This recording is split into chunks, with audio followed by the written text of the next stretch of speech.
Hi everyone, Mary from Ember Craft Company here, working on another fun AccuQuilt project. This time we are going to be using the bow tie die by Chris Marchini. This is so fun, such a great idea. We're modifying it a little bit today and we are going to make hair clips. So while we do wear bow ties every now and then, I would say hair bows kind of trump that around here. This one I made as a little patchwork one using the mini charm squares. It takes about 16 for one side. And then we have a couple different kind of clips we'll be using today. Now, Chris has a great free pattern to make scrunchies on the AccuQuilt website. So go check that out. We're going to use the same method to make the bow in this tutorial, but we're going to modify it a little bit. We're going to make it a little more simple. So stay with me as we walk through this. So I just wanted to go through the bow tie die a little bit. We're not going to be using all of this today for our tutorial, but I just wanted to tell you a little bit about it. So here's the main tie part. You can see it already has the corners clipped and the curves clipped, so you don't need to do any of that, which is great. If you're making the actual bow tie, you would leave this part unsewn. It's always nice to have that marked so you don't accidentally sew right across it. That's your turning point. And then different lengths, so for different sizes. So for kids or for people with larger necks maybe, and all of those are in the bow tie pattern that can tell you how to do it. Today, we are going to use the bow tie pattern from his scrunchie pattern. Now here, you're going to make a folded piece of fabric and it's going to stop here. Your fold is going to go here. So you're going to have a folded piece that covers just this portion of the die. So let's do it. Now, one thing I found that I like to do when I'm using my AccuQuilt is to actually measure the die, the width of the cutting portion that I'm using. I found that they definitely give you lots of room in the sizes of fabric that they ask you to cut, but I'm also really stingy. So I know generally I've found that I don't need nearly as much as they tell you. So for this one, that's about just over 3 inches wide. So we'll do 3.5 just to give us a nice buffer there. The fold's gonna go here, so 7.25. So I need probably 7.5, double that because it's on the fold. So you're looking at 15. So I need a 15-inch piece by 3.5. Okay, so now I've got my two 15 by 3.5 inch pieces. I've got one 2.5 by 3 inch piece. That will be the center part that wraps over the middle of the bow. I'm using this adorable Yacht Club fabric. It's by Amanda Niederhauser from Riley Blake Designs. I recently made Emma a little dress using this fabric as an accent, a little sneaky peeky. So this will be so fun to have a matching bow for her hair. Now you'll notice that I'm not using any interfacing. And I tried it with and I tried it without. And I am of the idea that for something like a hair bow that doesn't really get manipulated, it's not really holding anything up, that it doesn't really need that extra layer of stability like you would with a necktie or maybe even on a scrunchie where it's going to be pulled and pushed around quite a bit. So this is just getting basically attached to a clip and then nothing else really happens to it. So my opinion may change as we wear these, but for now I just think that that's an additional step and cost that is not really needed if you're just doing a simple hair bow like we're doing today. Now, let's get this set up. Okay, like I mentioned earlier, we are going to fold our fabric in half and then line up the fold with a third notch from the end. Okay, this fabric is directional, so I'm gonna make sure that I have it going the right way. The same way for both sides.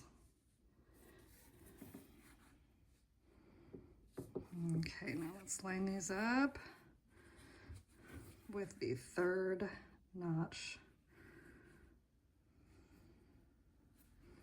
There you go. I'm kind of making sure that we're square. Okay, I feel pretty good about that. You will need a 6x24 cutting board, or cutting mat, excuse me. Since this is a 6-inch wide die, this will actually fit through any of the AccuQuilts, which is really cute, really cool. Some of the wide ones only fit through the Go or the larger one.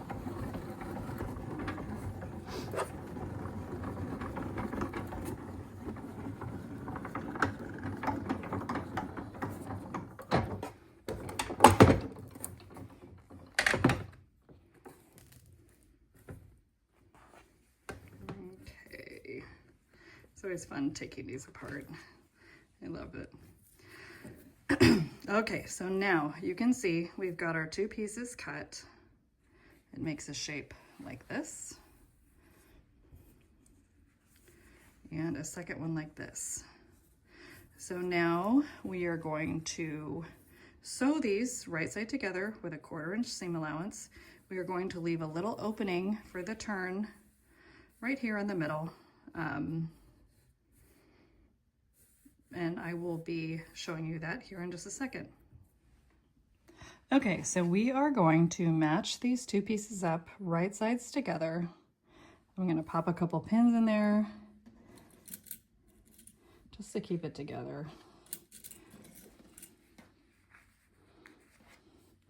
And I'm going to mark a little spot here.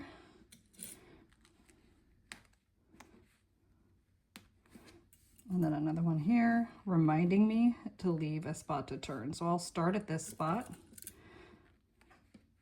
And then the double pin will remind me that I need to stop over here.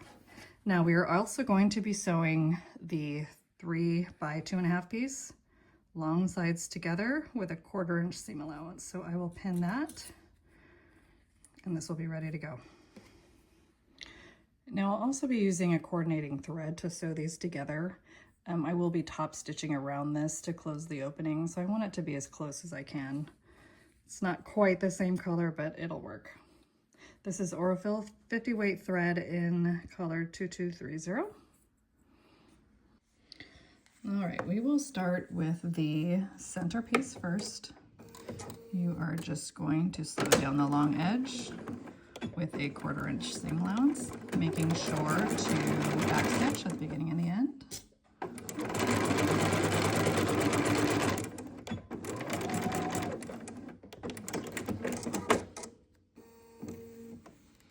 Now I like to press the seam open before I turn it right sides out, so I will show you that in just a minute.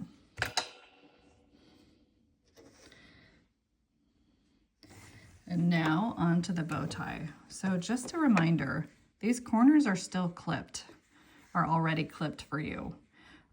So you are just gonna stick to that 1/4 inch seam allowance along this edge and along this edge, and you'll see you'll have a little overlap right here, just beyond the clipped corner. So don't worry about that. Just make sure you've got your 1/4 inch seam allowance dialed in, excuse me.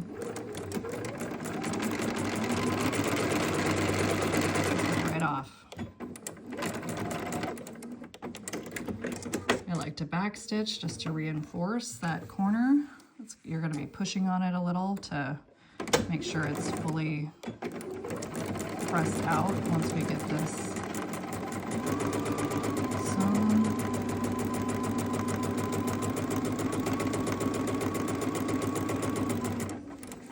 Oops.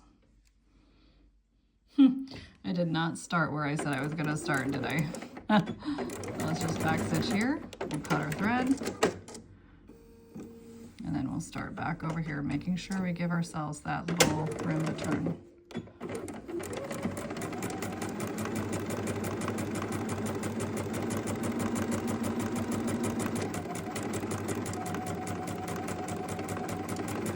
Just go right off.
piece is sewn together.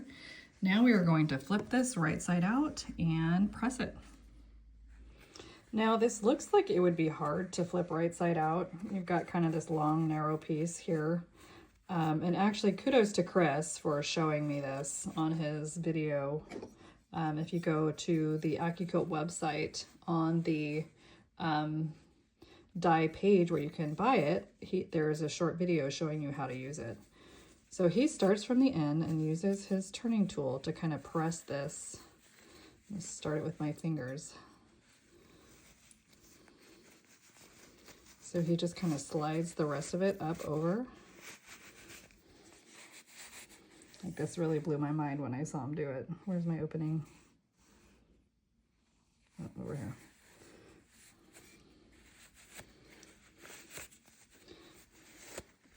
Now that was seriously way easier than I thought it was going to be. So again, from the other side, you basically just kind of get the fabric away from each other, kind of flip it in itself, push the top in, and then use something like a turning tool, a point turner. I always call these different things. I'm pretty sure I never get it right. And there's your other end. Okay, so now this is mostly flipped. We are going to use the pointy part of this to really get those corners flipped. And then I also like to just drag the tip along the edge just to kind of make sure that edge is fully pushed out before I press. And I will do that along both sides.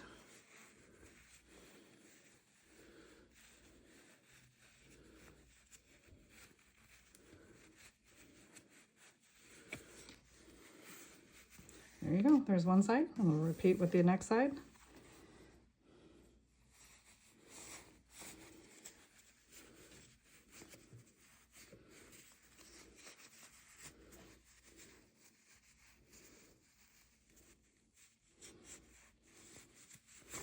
And then just use that point down the side.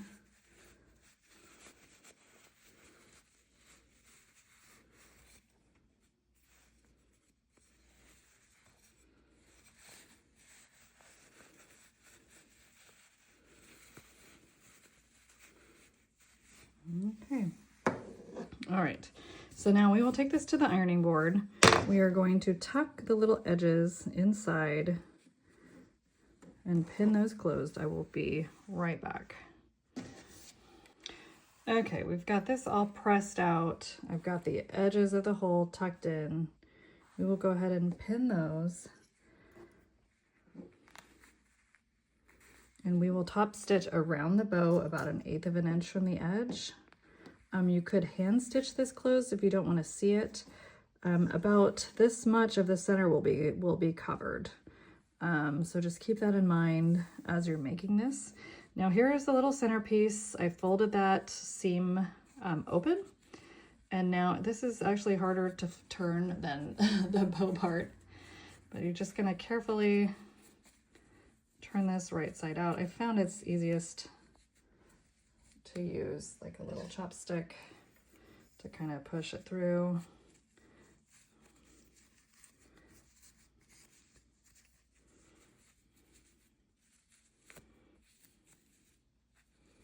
And once you get it started, then it's a lot easier to just pull the excess fabric up through the tube.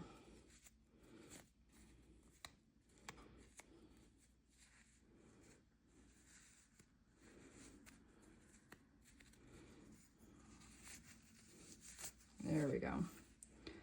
All right, we are going to press this so that the seam is centered in the middle.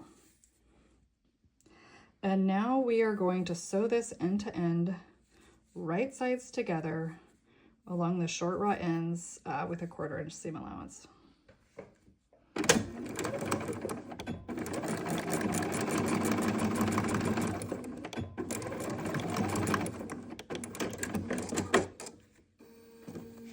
Okay, here's the centerpiece.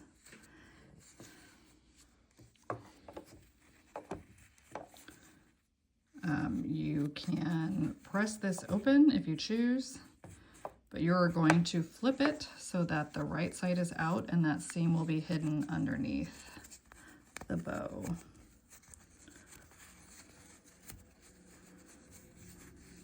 Okay, there you go.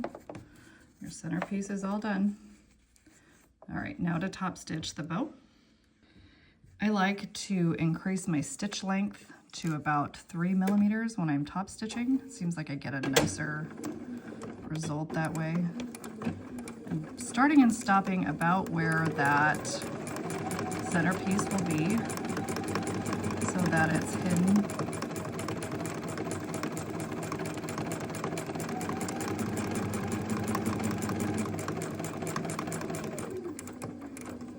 The little corners can be a little tricky, so it's nice to have a little stiletto to make sure that gets pushed through and the feed dogs catch the fabric again.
Okay, so now to get this into your bow shape, let's see, what side do I want outside?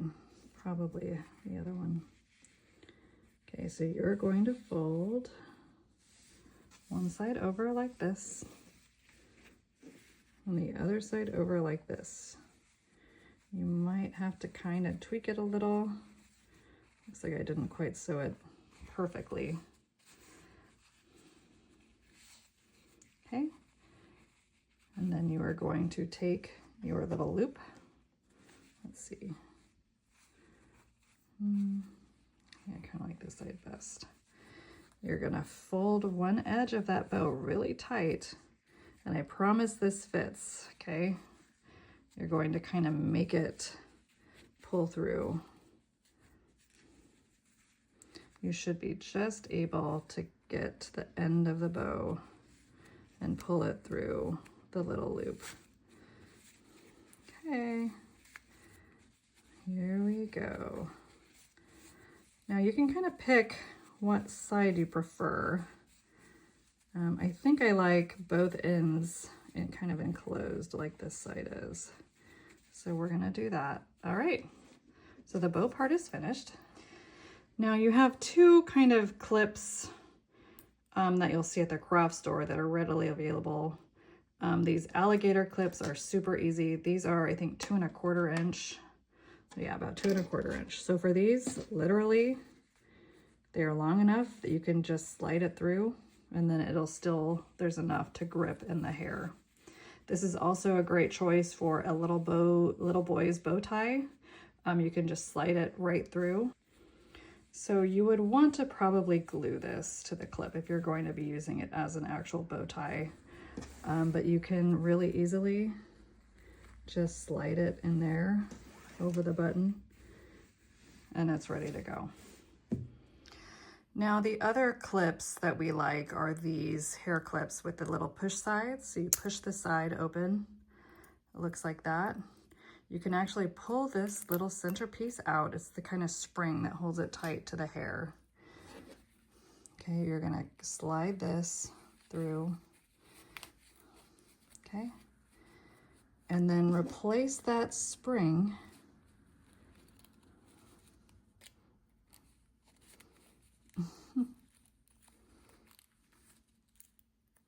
I swear it's easier than it looks. And now this is locked inside the clip right there. Again, if you wanted to put a little dab of glue to hold that in place, hot glue works really well. And then you are ready. Recenter this. Super simple. Great way to add a little matchy-matchy touch. I did make this patchwork one. This was out of a Ruby Star Society mini charm pack. I'll unfold it so you can kind of see what we did. Oops, be careful not to bend those.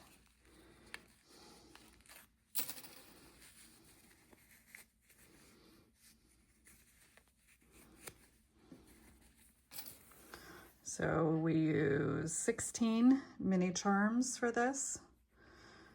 And then again, just like with the other one, folded it up.